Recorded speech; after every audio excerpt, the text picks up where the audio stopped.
talk a little bit about steaming. You can buy these microwavable bags of spinach and you can definitely cook them according to the directions on the back of the package.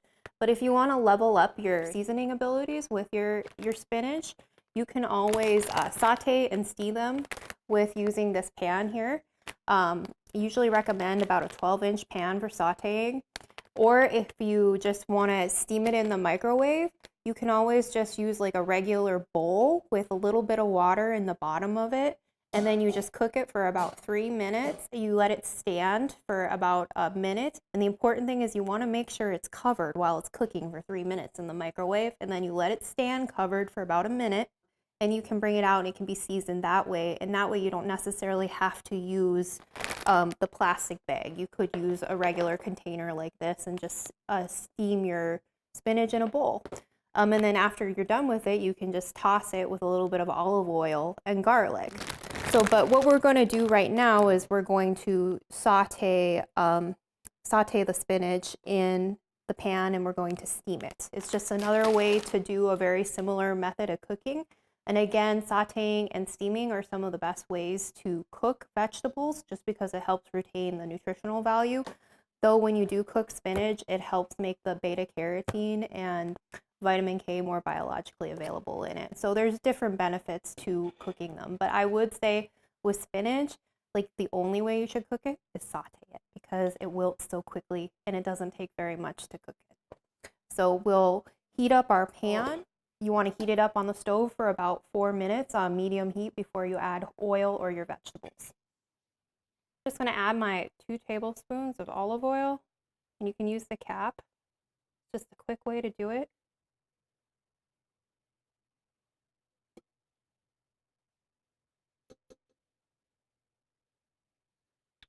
And then you're just going to tilt it to coat the whole thing.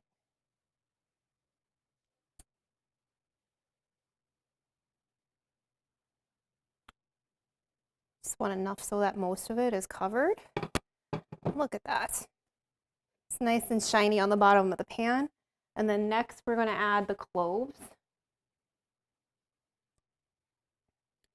And so you're going to leave that in for about 2 minutes. Just let it saute. So you want to cook this on medium-high heat for at least 2 minutes or longer until it gets browned. And then you want to make sure it's still on a medium heat when you add your spinach because you don't want to fry it. Your spinach is going to cook fast and it will wilt quickly.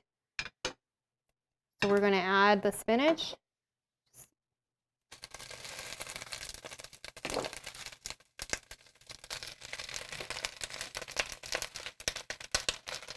I'm going to use it all up. Spinach gets a lot smaller and denser when you cook it because it wilts.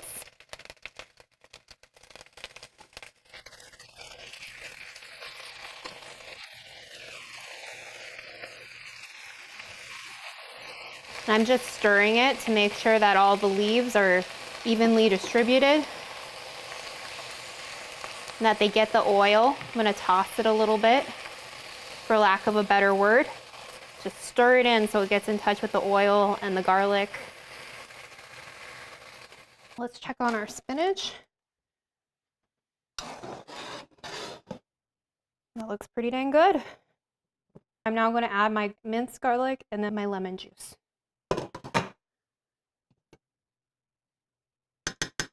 A teaspoon. I'm going to put some lemon juice on it. And we're going to stir it.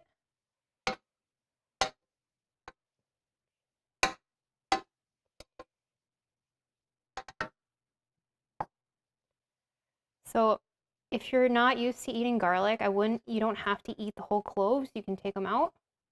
But this is ready to eat. It's ready to plate. So this on a busy night when you just need something quick and easy to cook, you can just do some sauteed spinach. Again, it's a recipe that takes about 10 minutes to make.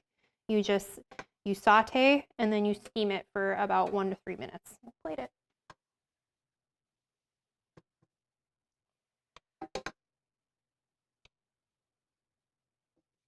That's a lot of spinach.